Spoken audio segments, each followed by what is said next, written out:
Hi friends, എല്ലാവർക്കും technical gadgets മലയാളത്തിലേക്ക് സ്വാഗതം. എങ്ങനെ നിങ്ങൾക്ക് ഒരു കാർ സ്റ്റീരിയോ വീട്ടിൽ സെറ്റ് ചെയ്യാമെന്നതിനെ കുറിച്ചാണ്. അപ്പോൾ ഇതാണ് നമ്മൾ യൂസ് ചെയ്യുന്ന സ്റ്റീരിയോ. ഇതൊരു കാറിലെല്ലാം വെക്കാൻ പറ്റുന്ന 12 വോൾട്ട് ഇൻപുട്ട് നൽകുന്ന ഒരു സ്റ്റീരിയോ ആണ്. ഇത് കൂടാതെ സോണിയുടെ എക്സ്പ്ലോഡ് എന്ന ആംപ്ലിഫയറും അതുപോലെ തന്നെ ഒരു സബ്വൂഫറും നമ്മൾ യൂസ് ചെയ്യുന്നുണ്ട്. ഇതൊക്കെ നമുക്ക് എങ്ങനെ വീട്ടിൽ സെറ്റ് ചെയ്യാമെന്നതിനെ കുറിച്ചാണ് പരിചയപ്പെടുത്താൻ പോകുന്നത്. അപ്പോൾ വീഡിയോയിലേക്ക് കടക്കുന്നതിന് മുമ്പ് ഈ ഒരു ചാനൽ സബ്സ്ക്രൈബ് ചെയ്യാത്തവരുണ്ടെങ്കിൽ സബ്സ്ക്രൈബ് ചെയ്യുക. കൂടാതെ തൊട്ടടുത്ത ബെല്ലൈക്കൺ കൂടി എനേബിൾ ചെയ്ത് വെക്കാം. അപ്പോൾ നമുക്ക് വീഡിയോയിലേക്ക് കടക്കാം.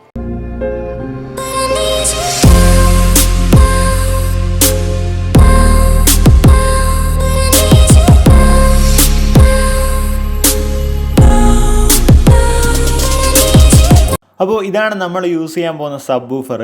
ഓഡിയോ എക്സിൻ്റെ ഒരു അസംബിൾഡ് സബ്വൂഫറാണിത്. പിന്നീട് നമ്മൾ യൂസ് ചെയ്യാൻ പോകുന്ന ആംപ്ലിഫയർ ഇതാണ്. നമ്മുടെ സോണി എക്സ്പ്ലോഡ് എന്ന ആംപ്ലിഫയറാണ്.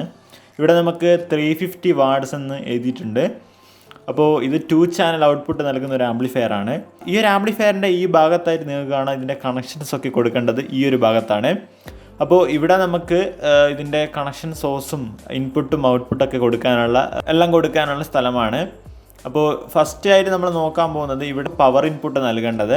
ഇവിടെ നമുക്ക് REM എന്നും അതുപോലെ തന്നെ +12 വോൾട്ട് ഗ്രൗണ്ട് എന്നിങ്ങനെ കൊടുത്തിട്ടുണ്ട്. അപ്പോൾ ഇവിടെയാണ് നമ്മൾ ഇൻപുട്ട് കറണ്ട് കൊടുക്കേണ്ടത്. ഇവിടെ നമ്മൾ REM എന്നതും +12 വോൾട്ട് എന്നതും നമ്മൾ ഷോർട്ട് ചെയ്തിട്ടാണ് കൊടുക്കുക. ഈ ഒരു REM എന്നത് റിമോട്ട് ടേൺ ഓൺ എന്നതാണ്. അത് നമുക്ക് കാറിൽ യൂസ് ചെയ്യുന്ന സമയത്താണ് ഉപകാരപ്പെടുക. ഇവിടെയാണ് നമ്മൾ സബ് ഔട്ട്പുട്ട് നൽകേണ്ടത്. ഇവിടെ നമുക്ക് 2 ചാനൽ നൽകാനുള്ള ഓപ്ഷൻ ഇവിടെ കൊടുത്തിട്ടുണ്ട്. ഇവിടെ നമ്മൾ സാധാ ഓഡിയോ സ്പീക്കേഴ്സായിട്ട് യൂസ് ചെയ്യുന്ന സമയത്താണ് നമ്മൾ 2 ചാനൽ ഔട്ട്പുട്ട് നൽകുക. അല്ലാത്ത സമയത്ത് നമ്മൾ സബ് കൊടുക്കുന്ന സമയത്ത് നമ്മൾ ബ്രിഡ്ജ് ചെയ്തിട്ടാണ് കൊടുക്കുക. അപ്പോൾ നമുക്ക് 1 ചാനൽ ഔട്ട്പുട്ടാണ് നമ്മൾ സബ്വൂഫറിൽ നമുക്ക് ലഭിക്കുക. അതിൻ്റെ തൊട്ടിപ്പുറത്തായിട്ട് നമുക്ക് ഗെയിൻ കൺട്രോൾ ചെയ്യാനുള്ള കൺട്രോളർ കൊടുത്തിട്ടുണ്ട്. അതിൻ്റെ തൊട്ട് മേലെയായിട്ട് LPF എന്ന് കൊടുത്തിട്ടുണ്ട്. അതൊരു LPF ഓൺ ചെയ്യുന്ന സമയത്ത് സബ്വൂഫറായിട്ടും LPF ഓഫ് ചെയ്യുന്ന സമയത്ത് സ്പീക്കർ ഔട്ട്പുട്ടായിട്ടും പ്രവർത്തിക്കുന്നതാണ്. അതിൻ്റെ തൊട്ടിപ്പുറത്തായിട്ട് നമുക്ക് ഇൻപുട്ട് കൊടുക്കാനുള്ള സോഴ്സാണ്. അവിടെ നമുക്ക് 2 ഇൻപുട്ട് നൽകാൻ പറ്റും. അതിൽ തന്നെ നമുക്ക് റെഡിൻ്റെയും വൈറ്റിൻ്റെയും കളറിൽ നമുക്കൊരു പിന്ന് കാണാം. സാധാരണ നമ്മൾ കാണുന്ന പിന്നാണ്. അപ്പോൾ ഈ ഒരു പിന്നിൽ നമുക്ക് ലോ ലെവൽ ഇൻപുട്ടാണ് നൽകേണ്ടത്. അതുപോലെ തന്നെ തൊട്ടപ്പുറത്ത് കാണുന്ന ഒരു ക്ലിപ്പിൽ നമ്മൾ ഹൈ ലെവൽ ഇൻപുട്ടാണ് നൽകുക. ഫസ്റ്റ് നമ്മൾ കൊടുക്കാൻ പോകുന്നത് സബ്വൂഫറിൻ്റെ കണക്ഷനാണ്. അപ്പോൾ സബ്വൂഫറിൻ്റെ വയറാണിത്. അപ്പോൾ ഈ ഒരു വയർ നമ്മൾ ബ്രിഡ്ജ് ചെയ്തിട്ട് ഈ ഒരു ആംപ്ലിഫയറിലേക്ക് കൊടുക്കാൻ പോവുകയാണ്. അതിനായിട്ട് നമ്മൾ ലെഫ്റ്റ് ചാനലിൻ്റെ പോസിറ്റീവിലും റൈറ്റ് ചാനലിൻ്റെ നെഗറ്റീവിലാണ് വയർ കൊടുക്കാൻ പോകുന്നത്. അപ്പോൾ വയർ കൊടുത്ത് കഴിഞ്ഞിട്ടുണ്ട്. അടുത്തായി നമ്മൾ ചെയ്യാൻ പോകുന്നത് നമ്മളെ പവർ ഇൻപുട്ട് നൽകുകയാണ് ചെയ്യുന്നത്. പവർ ഇൻപുട്ട് നൽകാനായിട്ട് നമ്മൾ ഈ ഒരു SMPS ആണ് യൂസ് ചെയ്യുന്നത്. ഇതിൽ നിന്ന് നമുക്ക് 12 വോൾട്ട് 20 ആംപിയർ ഔട്ട്പുട്ട് നൽകുന്ന ഒരു SMPS ആണ്. ഈ ഒരു SMPSൽ നമ്മൾ AC വോൾട്ടിനായിട്ടുള്ള പവർ വയർ കൊടുത്തിട്ടുണ്ട്. നമുക്ക് 2 ചാനൽ ഔട്ട്പുട്ടാണ് നമുക്ക് ഈ ഒരു SMPSൽ നിന്ന് നമുക്ക് ലഭിക്കാം. കാർ സ്റ്റീരിയോയും ആംപ്ലിഫയറും കൊടുക്കാനായിട്ട് നമുക്ക് ഈ ഒരു SMPS യൂസ് ചെയ്യാൻ സാധിക്കുന്നതാണ്. 2 വയർ എടുത്തിട്ടുണ്ട്. നമ്മളിത് SMPSൻ്റെ പോസിറ്റീവിലും ഒന്ന് നെഗറ്റീവിലേക്കാണ് നമ്മൾ കൊടുക്കാൻ പോകുന്നത്. അപ്പോൾ SMPSലേക്ക് വയർ കൊടുത്തിട്ടുണ്ട്. ഇനി നമ്മൾ SMPSൽ നിന്ന് വരുന്ന ഈ ഒരു വയറിനെ നമ്മൾ സബ്വൂഫറിൻ്റെ ആംപ്ലിഫയറിലേക്ക് നമ്മൾ കൊടുക്കാൻ പോവുകയാണ് ചെയ്യുന്നത്. നേരത്തെ നമ്മൾ പറഞ്ഞതുപോലെ തന്നെ ഷോർട്ട് ചെയ്തിട്ടാണ് കൊടുക്കാൻ പോകുന്നത്.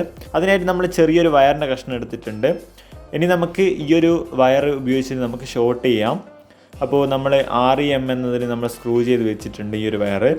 എന്നതിന് ശേഷം നമ്മൾ 12 വോൾട്ട് എന്നതിലേക്ക് നമ്മൾ ഈ ഒരു വയറിനെ ഷോർട്ട് ചെയ്ത് സ്ക്രൂ ചെയ്യാം. അപ്പോൾ എന്നതിന് ശേഷം നമ്മൾ ഗ്രൗണ്ട് വയറും കൂടി നമ്മൾ ഈ ഒരു ആംപ്ലിഫയറിലേക്ക് കൊടുക്കാം. ഇതാണ് നമ്മൾ യൂസ് ചെയ്യാൻ പോകുന്ന കാർ സ്റ്റീരിയോ. അപ്പോൾ ഈ ഒരു കാർ സ്റ്റീരിയോ അസംബിൾ ചെയ്യുന്ന വീഡിയോ ഞാൻ മുമ്പ് ചെയ്തിട്ടുണ്ടായിരുന്നു. ആ ഒരു വീഡിയോ കാണാത്തവർക്ക് അതിൻ്റെ ലിങ്ക് ഡിസ്ക്രിപ്ഷൻ ബോക്സിലും ഐ ബട്ടണിലും കൊടുത്തിരിക്കാം. ഫസ്റ്റ് നമുക്ക് കാർ സ്റ്റീരിയോ നമുക്ക് SMPSലേക്ക് കണക്ട് ചെയ്യാം. SMPSലെ പോസിറ്റീവിലും നെഗറ്റീവിലും നമ്മൾ വയർ കൊടുത്തിട്ടുണ്ട്. ഈ ഒരു കാർ സ്റ്റീരിയോയിൽ നിന്ന് വരുന്ന സ്പീക്കർ ഔട്ട്പുട്ടിൻ്റെ വയറാണിത്. അപ്പോൾ ഇതൊരു ക്ലിപ്പിലേക്ക് കണക്ട് ചെയ്തതാണ്. ഇനി നമ്മൾ ഈ ഒരു ക്ലിപ്പിനെ നമ്മുടെ സബ്വൂഫറിൻ്റെ അതായത് സോണിയുടെ ആംപ്ലിഫയറിലേക്ക് നമ്മൾ കണക്ട് ചെയ്യുകയാണ് ചെയ്യുന്നത്.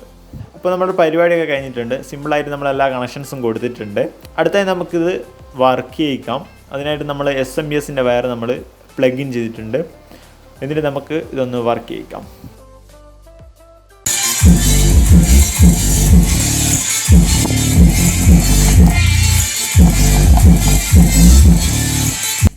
അപ്പോൾ ഇതാണ് ഇതിൻ്റെ വർക്കിംഗ് എന്ന് പറയുന്നത്. അപ്പോൾ ഈ ഒരു വീഡിയോ ഇഷ്ടപ്പെട്ടെങ്കിൽ ഉടൻ തന്നെ ഈ ഒരു ചാനൽ ലൈക്ക് ചെയ്യുക, ഷെയർ ചെയ്യുക, സബ്സ്ക്രൈബ് ചെയ്യാം. കൂടുതൽ വീഡിയോസുമായി നമുക്ക് വീണ്ടും കാണാം. It's me Nandakishore signing out.